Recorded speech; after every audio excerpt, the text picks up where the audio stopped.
You start off? Okay. Hi, Benchwarmers. Hi, guys. That's good.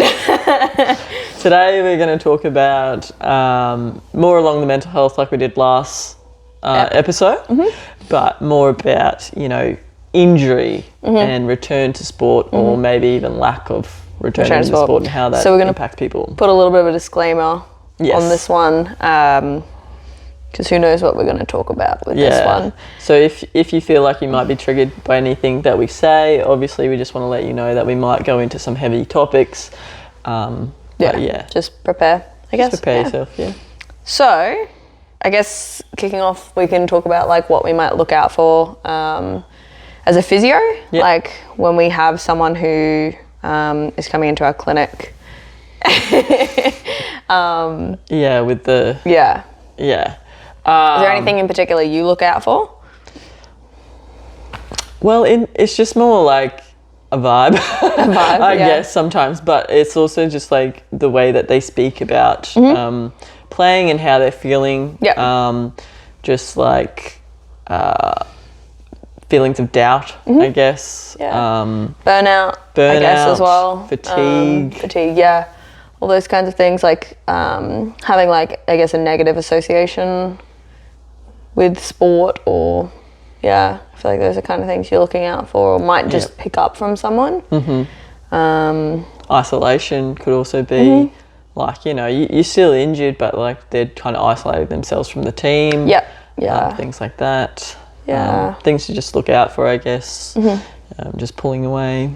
Those kinds of I think it's signs. I think like being in a physio space, like we're obviously seeing those injured athletes often, and I think just being mindful of that and like building that rapport and an open space. I find a lot of people, and you're probably the same, tend to, I think, open up a little bit with physios, maybe a little bit more than some other, I guess, like potentially, like hopefully they would, but like coaches and things like that, people, because I feel like physio is often for them a bit of a safe place. So I feel like a lot of times people might tell you things that are a little bit maybe more concerning. Just because and I guess if that's the ideal situation, is you're creating that space for them, for them to feel safe. Exactly. But I think, when they start having obviously harmful thoughts or anything quite dangerous, you need to, let the professionals in that space deal with it and kind of help them towards that that way of like, hey, we probably need to get you some help. Actual help. Or have you had any like clients that you've, I guess, referred on or been concerned about? I haven't had too many, thankfully. I know a few of my colleagues have, and then where they've had to kind of have that chat of, I'm glad that you talked about that to me. The thing is, though, actually speaking with some of my colleagues, the hurtful thing is a lot of these people actually look fine half the time. So I think you wouldn't realise, it's having that almost like that extra sense of like knowing, if people are saying things that just maybe don't quite fit. But it is hard because I think a lot of times people go to really significant lengths to hide what they might be kind of struggling with. Generally it's like, how, like just checking in every time that you see them, how are you feeling? And, a lot of people will say it's hard or like they've been quite depressed or anything like that. And those are the people you can realistically help straight away and have those open chats because they feel comfortable to have those chats with you, which is good. But at the end of the day, if someone wants to do that, they're not going to tell you. They're not going to. It can be pretty hard. I've had one client that I've been, I would say, probably quite worried about. Early on, I think probably my first year or maybe second year out of uni.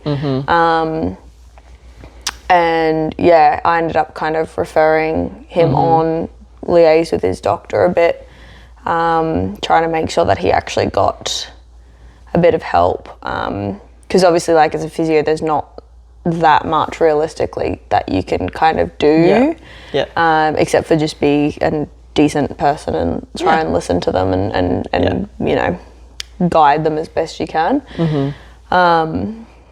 But yeah, I think a lot of the times, like, you know, I think most people, or a lot of people, can be relatively open, which is nice.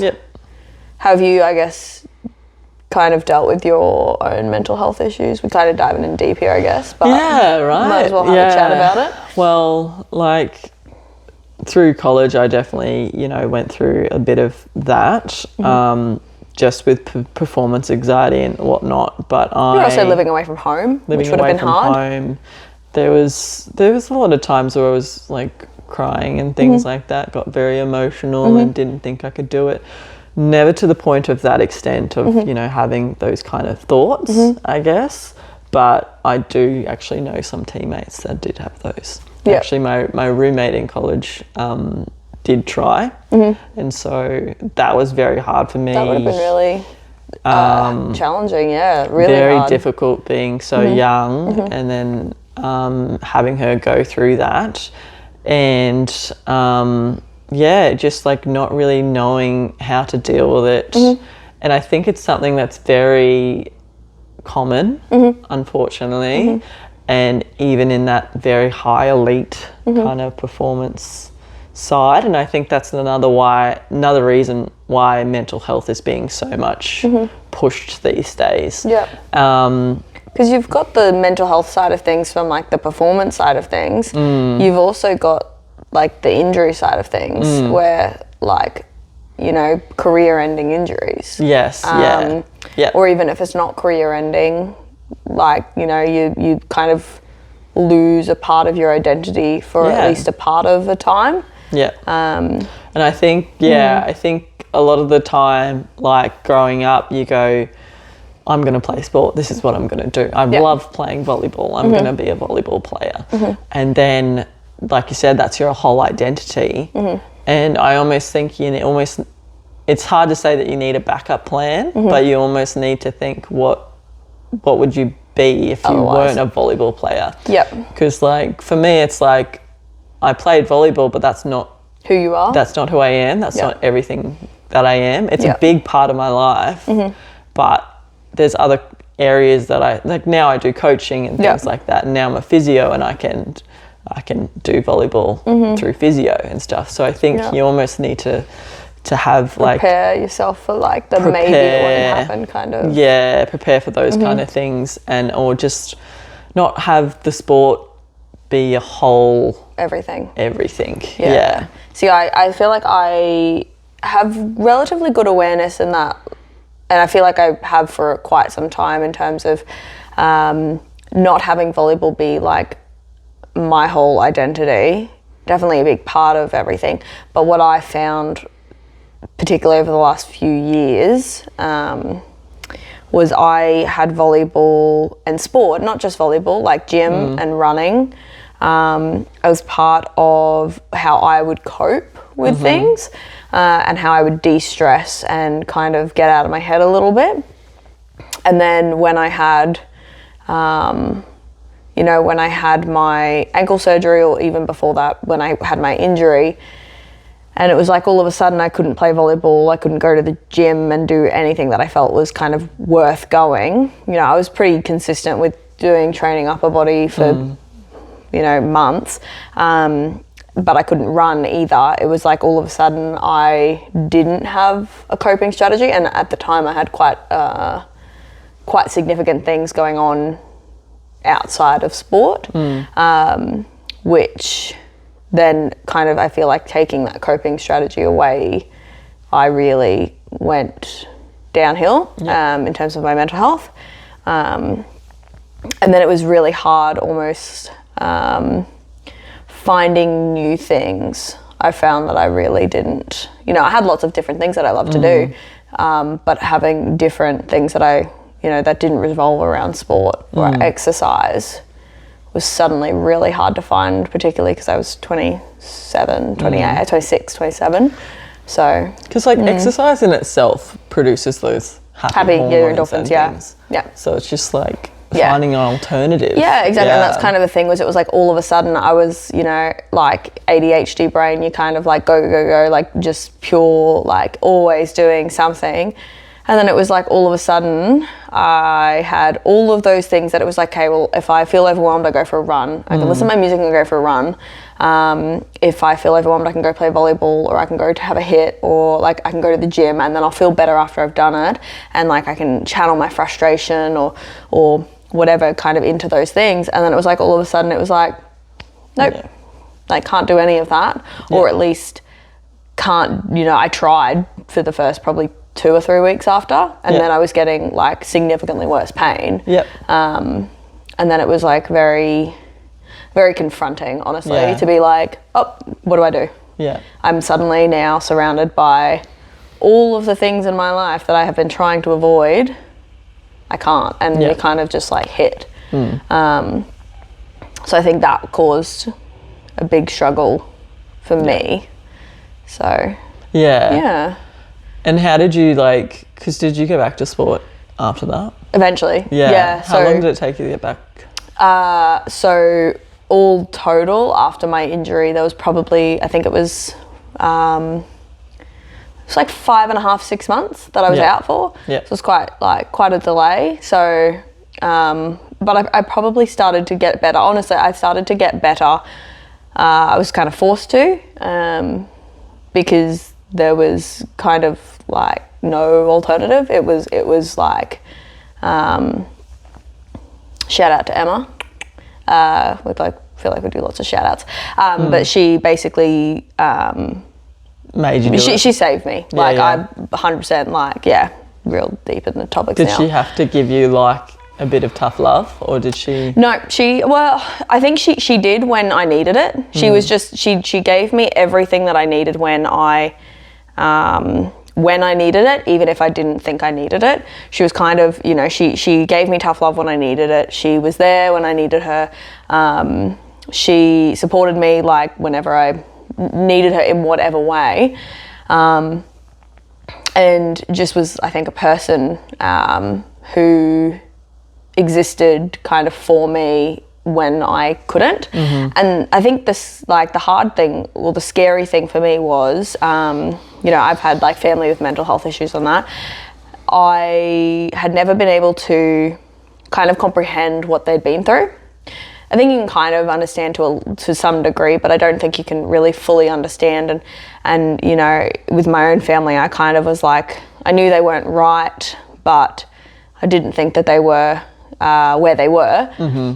And then I kind of look back onto my own journey, and I was still functioning in the outside world as a normal person for years, but I wasn't who I am now. I wasn't myself. I was very much a shell of a human for probably, you know, worsening over a few years, and then basically spiraling. And I did everything in my power to appear completely normal for such a long time, because it's just, I felt like I had to. And so then when I did get back to sport, I felt it did help me a lot. Like I started getting more into music and things like that, because I couldn't play sport. And then I started trying to be more mindful, and did go see a psychologist because I needed to. And she was really helpful and gave me a few different techniques and things that kind of got me to a point where I felt okay. And then once I started being able to do my rehab for my ankle, once I had surgery, and it kind of felt like things were moving forward, that's when I really started to, I think, feel more like myself. Because it was like all of a sudden I could go for a walk. Whereas previously I couldn't. Did you find, because I find that I'm very like, I like to have a goal or something to work towards, like, kind of thing. Was it almost like I suddenly wasn't stuck? You needed something to work towards. That's it. I think because I felt very like, I think that was a combination of things, but I think I felt very stuck in my personal life, and I had career aspirations and things like that I'd worked to a point, and then I felt very stuck in my personal life, and like I wasn't going to achieve the things that I wanted to, or that I thought I could. And then it was almost like with sport, it was like, okay, now you can't do that. Now you're stunted. Now you're in this waiting period where you know what's wrong with your ankle. You know what you need to do to get it fixed. But I think for me, the thing that was very frustrating was from a physio side of things, was like, this is what I need to do. Like, I know based on my imaging, based on how I'm performing functionally, based on all of my symptoms, that I am going to need surgery.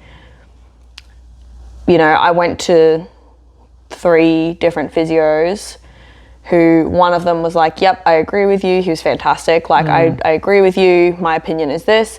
Another one said, oh, we'll do another 6 weeks in a moon boot because, you know, we'll see.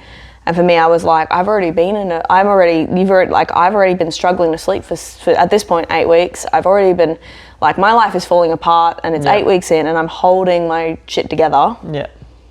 And then it was like, okay, but you can wait another 6 weeks, even though it kind of felt like I was like, but I don't want to wait any further. I need something to kind of happen.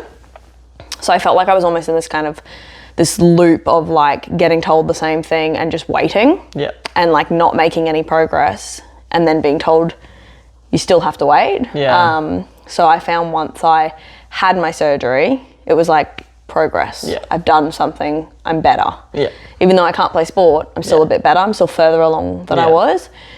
Would you still kind of put yourself in that team environment? Would you still go, or did you feel like... I did for a bit. Or did you feel like it was almost like FOMO a little bit? Yeah, like I had a real fear, absolutely, like massive fear of missing out, like massive. And I remember not being able to kind of channel my emotions very well. I remember like I wasn't allowed to play and I couldn't play, but I was like, I'm going to play. I'm going to completely fuck my ankle. Oh, if that's what it takes. Yeah. And then kind of having everybody say, don't do that, or get worse, blah, blah. And then, you know, you kind of come to the realization where you're like, okay. And then one of my friends stepped in for me, and I remember being so angry at her for playing in my position, even though I couldn't play. Yeah. And it was so like just this awful feeling where I was like, I'm so happy and thankful for her for doing that for me, but I'm also so angry. Yeah. And it was just kind of this misplaced kind of weird mash of emotions. And then I would come to some games because I felt like I had to, but I hated it. Like I hated it. Like it was really hard. And then I stopped going. And then that was kind of, I think when other people started to realize that my mental health wasn't great was when I was like, I don't want to come. Isolating yourself. I just was like, nah, I'm just done with it. Like I don't care about it anymore. Yeah. Yeah. But I think a lot of people kind of, you know, do kind of, you know, go through that as well. Yeah, 100%. Where, it's just like a little bit of withdrawal until eventually you kind of separate it. Yeah. But, yeah.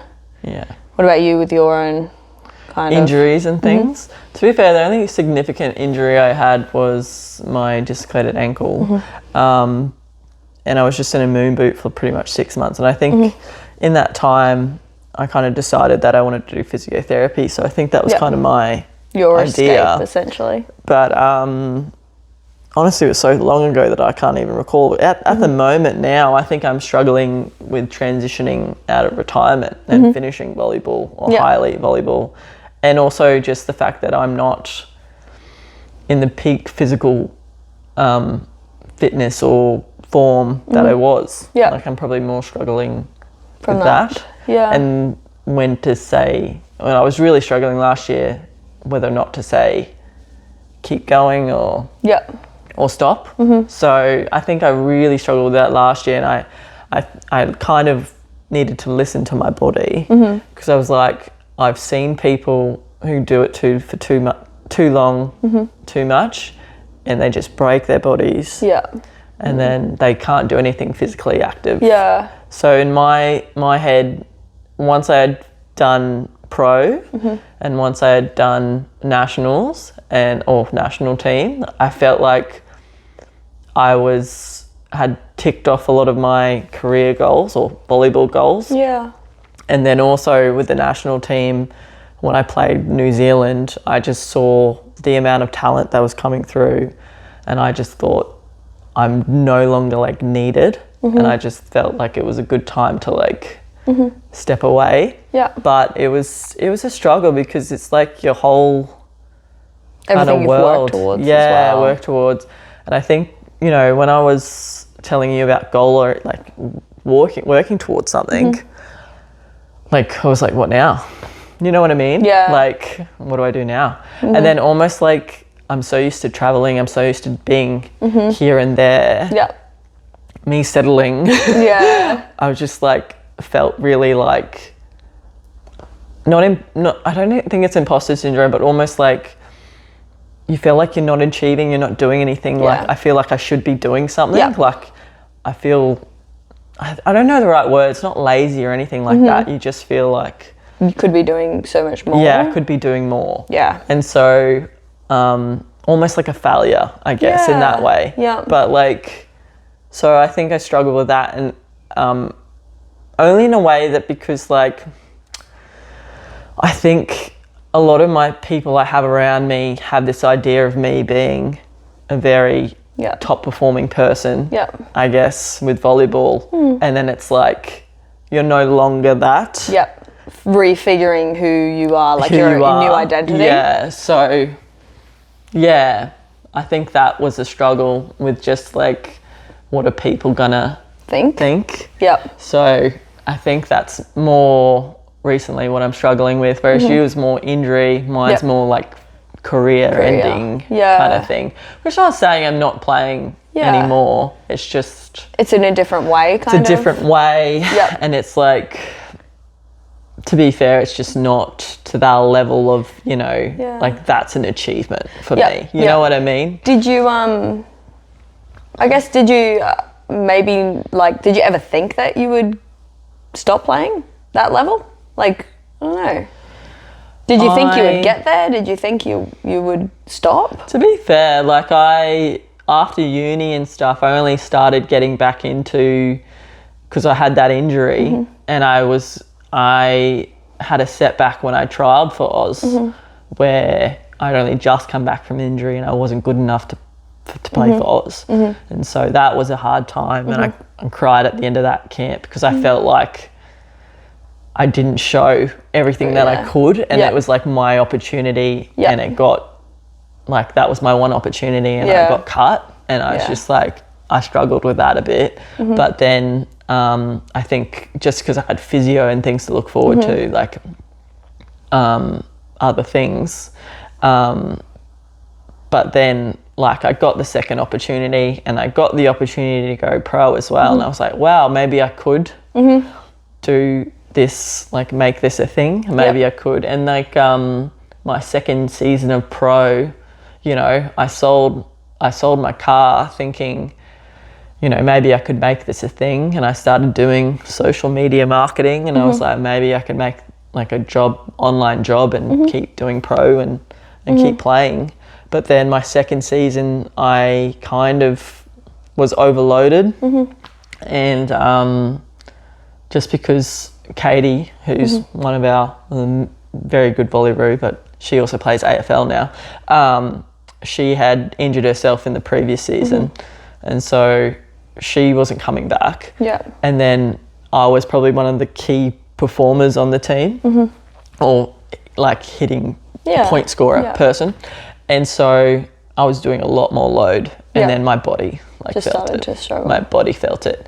And other things were going on that made me probably not love it as much. And then so towards the end of that season, my dad's health was probably getting a bit struggling as well, because his memory's getting quite bad. But he's okay now, guys. But I think I was just thinking about, well, I've hit all my goals. I've done pro. Almost priorities shifting. Do I need to be home, settle, get my physio career underway? And so, that kind of shifted a bit. And I think I had a different kind of purpose. But it was definitely hard to let go. And it's still hard. It would be. But, it would be. Like, you're still, like, probably quite... Like, I guess from the outside, it looks like you're, you know, I wouldn't have thought you struggling by any means to be like, oh, she's done all this cool stuff and like she's achieved everything, and now she's like coming into this like new role and she's just like killing it. But you probably like are still quite early in that transition, like realistically in the grand scheme of things. And so it's like transitioning from, you know, that playing pro to playing more social. And you always just, I don't know, it's just like the feeling that you have to be at your top level all the time. Like even playing social, like, you know, they know you as the Bollywood. Expectations, and it's like that expectation that you have to be good all the time, and it's just not how I'm feeling at the moment. And like, sometimes I have bad days to play. Sometimes I play like absolute shit. Your Beck's bad days are still better than most. So, so it is a struggle, and then you feel like a bit of a failure. But no, it's definitely coping with all that. I definitely think it's probably one thing that wasn't really brought up with me as a kid is going to see a psychologist or anything like that. And that's something I still haven't done, which I would really like to do. But yeah, I think it's important to have those conversations and validate your feelings and things like that. I think it's scary. Like I don't think I ever would have gone and seen a psych. You know, I've always kind of been like, yeah, you should go see a psych. Like if you need to, great. And I'm very much like an advocate for other people. But I think it's really scary and daunting for yourself. Like it's so like, I remember, you know, I did telehealth sessions because the idea of like, obviously I had a lot of things going on, but the idea of going to someone for the sole purpose of, I didn't know what, talking about the way I was feeling was absolutely terrifying. And knowing that I was struggling and someone was going to see me in my most vulnerable form at my absolute worst was just like absolutely terrifying. I just remember like how I felt like leading up to that session, and like I felt so scared, like really, really terrified. But I also was like, I was also at a point where I was like, I don't have another option. Like, and that was where my mental health was at that point. It was like, it's either I do this and I try, and it was very much like I'm trying, or it was I'm not going to be here anymore. And yeah, I was very much pushed to go see a psych, because by the time I got to that point, like I didn't want to. I was like, nah. But I will say, like, I remember leaving that first session or finishing the first session, I literally just cried the whole session. It was like me being like, I'm not coping with this, and I'm not coping with this, and this is what's happened. And I just cried, and I just honestly spoke for like 45 minutes to an hour. I can't even remember how long the session was, but I spoke the whole time and just crying. Crying is so therapeutic. Yeah, I was like, I love a good cry. Like it was just like crazy. And at this point, like I think I was very much afraid of like, I didn't want to address what I was feeling, and the fact that I was beyond sad. But I was, you know, crying was like, I was just helpless, like absolutely helpless. But I remember like, I feel like also they see you cry and that's almost like your worst. Yeah, that's like, it. Yeah, I hate people seeing me cry, but then once I've done it in front of you, it's like, and if you, it depends how you react to it as well. Yeah, agreed. If you're like, why the fuck are you crying? Like I'd be like, but realistically, they're all gonna be like, you're okay. You're okay. You're in a safe space. That's like, it. Kind of thing. Exactly. But like, I remember I left that session, and like I remember I rang a friend, and I literally said, I'd had a couple of friends reach out to me. At that time, I really isolated myself. Like I literally I isolated myself physically from people, but I cut all social media. Like I deleted myself off social media. I was like, nobody's contacting me. Right. And like literally, like I had friends calling me, like I had people texting me and calling me, and I just wasn't responding because I was like, you know what, like, and I don't know, I had in my head this kind of like, if they really need to talk to me, they'll find a way. But I was very like, I'm gonna make it impossible for people to. All right. So like I was very much like not well. But I had a couple of friends who'd like constantly call, and like Emma would constantly pop in and those kinds of things, and pop in. She literally like slept on my floor with me every night. She was great. But that's a friend you need. That's a friend you need. But it was very like, I left that session and I remember thinking, that I was so relieved. Like, nothing in my life had changed. I left, like, I was like, remember so clearly being like 60 minutes, like, you know, ago, my life is exactly the same as it is now. Nothing in my life has changed. I still have the same problems. I still have the same issues. I have the same coping strategies. Literally nothing has changed. But I have one person, one unbiased person in my corner, and I felt a shift. And it was not that I felt like I was going to get better immediately, and I didn't feel better, but I felt like I could be better. Yeah. Like, there was hope. There was hope. I had hope. Yeah. Okay. And, like, have you had experiences now as a physio where you've kind of been able to help people through those incidences? Do you feel like... I feel better about it. I speak a lot more openly about it to clients. I've had clients ask questions about, have you had this? And I think I'm a lot more open to say, like, hey, if you're struggling, like, I get it. Like, you know, everybody has struggles, but I think I'm a lot more open and more willing to kind of at least let myself be vulnerable, because I feel like most of the time, or every time I've been vulnerable with someone, they have felt like they can share more, and they've been supportive of me, and I think it kind of gets you that bit more like rapport with someone. But I thankfully haven't had any like incidences where I've had to tell someone they have a career-ending injury. Usually, like, obviously ACL and all that takes a long time, but trying to, like, more, I guess, imagine it as injury is a part of being an athlete. That's it. Everyone gets injured, kind of thing. I have also never had to tell anyone career ending. That's more left to the very, like, emotionalist doctors. Orthopedic surgeons generally, I think. Specialists, I feel like they, and most of the time I think as well, if you're dealing with those kind of injuries, you have a sense as to whether or not it's career ending. But you're going to refer on to someone who's more specific. Like, we've had people in not my current clinic, my old clinic, where we've sent them for imaging of something that just, you know, was a bit strange or whatever, and it's come back that they've had, you know, they've literally been riddled with cancer. Oh, wow. And so it's like, that's not my job as a physio to tell them that. No.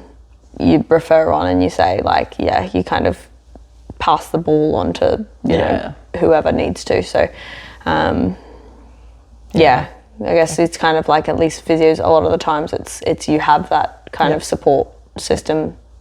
Multidisciplinary, kind of working together. So, but that's really, I think if as physios we just need to be like a supportive and a listening ear, and kind of, you know, if they do need, you feel they do need to seek more help, you know, trying to, like, not abruptly bring it up, but just say, I'm really, like, concerned about you. And whether or not, because people just want to be cared, or know that people care, to show that you care. I mean, I don't think we go into physio as not caring people. Like, that's why you go into physio, to help people. So but I think we're very much in that space of, you know, we're helping them, they're vulnerable, like we see them weekly at their worst kind of thing. So I think we do have a point of call in that regard to really help them that way. I think as well, like, coming from that sport background as well, you can almost, like, you will give people goals that you know are achievable for them. To give them that bit of reassurance that they're going to get better. And I think if you can give them that goal, then they gives them something to work towards. And I find that that's also really can be quite good. And I feel like half the time as well, I get, like, more excited for my clients than they do when they achieve something. I'm like, oh my God, I can't believe you did that thing. And then they're just like, oh wow, like, I didn't know. And it's like, no, that's massive. That means now we can do this. And you're like, wow. So I think as well, like, you kind of get to come from it from that side of things, which is fun. So but what a topic.